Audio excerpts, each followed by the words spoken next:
Reka ngusuze kandi mwifurize kugira ibihe byiza. None turi ku itariki ya 19 z'ukwezi kwa 9 umwaka w'ibihumbi 2024. Ni umwanya w'amakuru agezweho, amwe mu yo tugiye kwibandaho niyo yaya ngaya. Mu karere ka Nyaruguru umugabo arakekwaho kwica umugore we akajya kwirega kuri RIB. Turaza kukubwira nandi makuru menshi atandukanye by'umwihariko ari kuvugwa hano mu Rwanda agezweho, kandi by'umwihariko nkaho perezida wa Repubulika y'u Rwanda yamaze kugera muri Singapore. Ibi byose turaza kubigarukaho. Ni mu gihe kandi turaza kwerekeza no muri Repubulika Iharanira Demokarasi ya Kongo. Umusirikare wa Repubulika Iharanira Demokarasi ya Kongo yagaragaye ku butaka bw'u Rwanda. Ibi byose turaza kubigarukaho, ndetse n'ibyo kuba yaraswe ibyo nabyo nibyo turaza kuba tugarukaho. Ni mu gihe mu gihugu cya Uganda umusozi w'imyanda wishe abantu, none abayobozi bari kurwana. Ibi byose nibyo turaza kugarukaho muri aya makuru. Amakuru ushobora kugiramo uruhare ukaduha igitekerezo. Ni amakuru tukugezaho umunsi ku munsi ahangaha, aho usabwa kuba waramaze gukora subscribe. Munyemerere mbonereho no kubaha ikaze mu makuru yacu ku buryo burambuye. Tugiye guhera mu karere ka Nyaruguru. Muri aka karere ka Nyaruguru umugabo arakekwaho kwica umugore we yarangiza akajya kwirega kuri RIB. Umugabo wo mu karere ka Nyaruguru ukurikiranyweho kwica umugore we amuziza kumuca inyuma, ibi yarabikoze arangije ajya kwirega ku rwego rw'igihugu rw'ubugenzacyaha RIB. Ibi byabereye mu kagari ka Samiyonga gaherereye mu murenge wa Muganza mu karere ka Nyaruguru. Eric Dushimirimana w'imyaka 25 akekwaho kwica umugore we Delphine Nyiragabiro w'imyaka 27 tariki ya 16 Nzeri 2024 ahagana saa 2 z'ijoro. Inkuru y'urupfu rw'uyu mugore yamenyekanye ubwo uwo mugabo yaragiye kwirega kuri RIB. Umunyamabanga nshingwabikorwa w'umurenge wa Muganza Jean Claude Mwiseneza avuga ko akekwa ko umugabo we yaba yaramukubise ingumi nkuko abyivugira, ariko hari n'abakeka ko yaba yaramunize.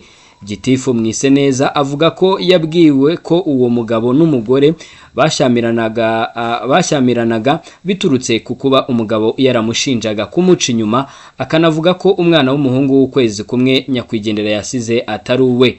Mu magambo ye ati, bishoboke ko yaba yaramujijije ko umwana yabyaye atari uwe. Niyo makuru twavanye mu baturanyi, ukundi kuri kuzamenyekana mu bizava mu iperereza rizakorwa na RIB.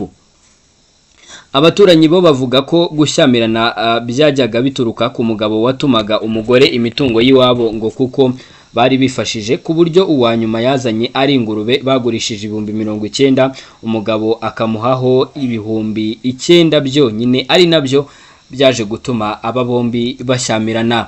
Urwego rw'igihugu rw'ubugenzacyaha RIB rwemeje aya makuru, by'umwihariko rwemeza ko nyine uyu mugabo yagiye kwirega ubwo yari amaze kwica umugore we. Uyu mugabo akijyana kuri RIB. Ibi ngibi ntabwo bisanzwe, ntabwo tubimenyereye ko umuntu ashobora gukora icyaha gikomeye yarangiza akajya kwirega. Ni mu gihe mu makuru yacu dushobora kukubwira byinshi bitandukanye, by'umwihariko aho umusirikare wa Kongo yarasiwe hafi y'urubibi n'u Rwanda. Umusirikare wa Repubulika Iharanira Demokarasi ya Kongo akaba yarasiwe hafi y'urubibi ruhuza nyine cyangwa se y'urubibi ruhuza u Rwanda ndetse na Repubulika Iharanira Demokarasi ya Kongo. Amakuru ava mu burasirazuba bwa Kongo aremeza ko hari umusirikare w'icyo gihugu warasiwe hafi y'urubibi rw'icyo gihugu n'u Rwanda. Ibi byabaye mu masaha y'ijoro ryo kuwa kabiri rishyira kuwa gatatu ku butaka bwa Kongo, ariko buhana urubibi n'akarere ka Rubavu, umurenge wa Cyanzarwe, akagari ka Busigari, umudugudu wa Bisizi.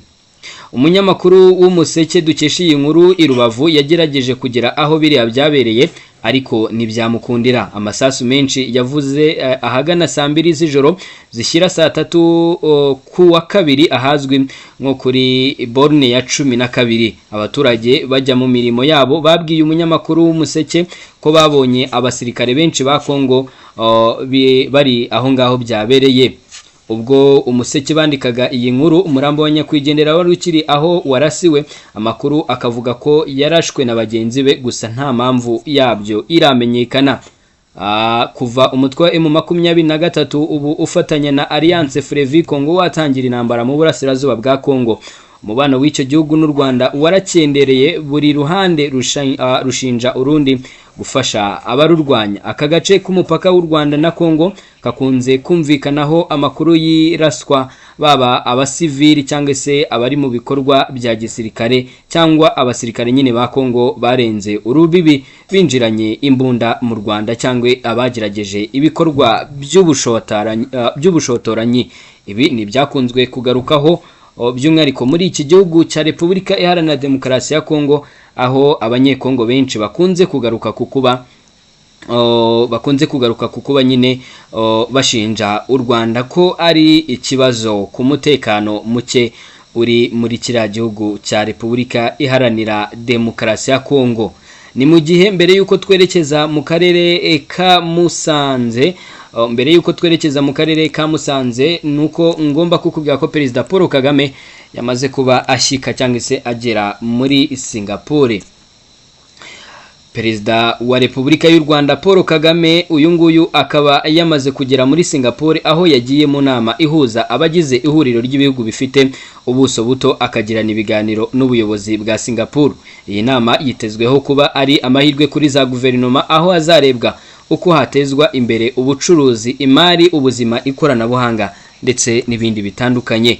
Perezida Kagame kuri uyu wa kane tariki ya 19 Nzeri 2024 yaganiriye n'umuyobozi mukuru w'ikigo Milken Institute Richard Ditizo, baganira ku bikorwa biteza imbere ubukungu bw'igihugu. Uruzinduko rwe rubaye urwa kane agenderera iki gihugu. Yaherukaga muri iki gihugu by'umwihariko muri Nzeri 2022.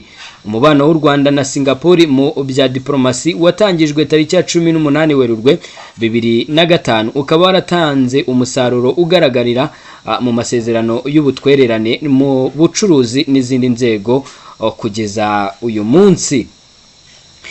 Munyemerere aya makuru tuyasoreze mu gihugu cya Uganda, aho muri iki gihugu umusozi w'imyanda wishe abantu, none abayobozi bari kurwana mu gihugu cy'abaturanyi cya Uganda, ahitwa Kitezi muri Kampala, n'ahantu uwo mujyi nyine umena ibishingwe biva mu ngo z'abantu, by'umwihariko kuva mu mwaka w'1997. Ibyo bishingwe bizanwa n'imodoka zigenda zibigereka hejuru y'ibindi, ku buryo byakoze umusozi muremure, ku buryo uwubonye wagira ngo ni umusozi usanzwe.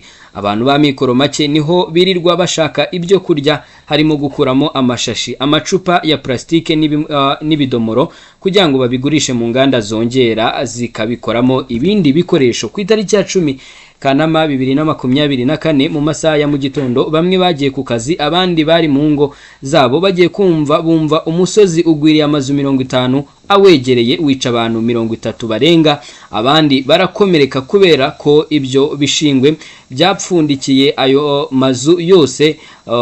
Gushakisha abantu byahise bitangira, hakaba hamaze kuboneka imibiri irenga y'abantu 30, abandi bakaba barabuze. Ni muri urwo rwego njyanama y'umujyi wa Kampala yateranye isaba abayobozi ba Kampala kubaha raporo y'icyo kibazo. Mu gusaba raporo, njyanama yabanje kubasaba ngo abayobozi ba Kampala babanze basabe imbabazi kuko batinze kubaha raporo. Abandi bati reka da, baba batangiye guterana amagambo yavuyemo ingumi n'imigeri, gukubitana intebe, bamwe bakaba bari mu bitaro. Aya makuru kimwe n'andi tutakubwiye ni amwe mu makuru uzajya ukurikirana hano umunsi ku munsi, ahantu usabwe kuba waramaze gukora subscribe kugira ngo ujye ubasha kuba uwa mbere mu makuru atambuka no umunsi ku munsi. Ndagushimiye cyane.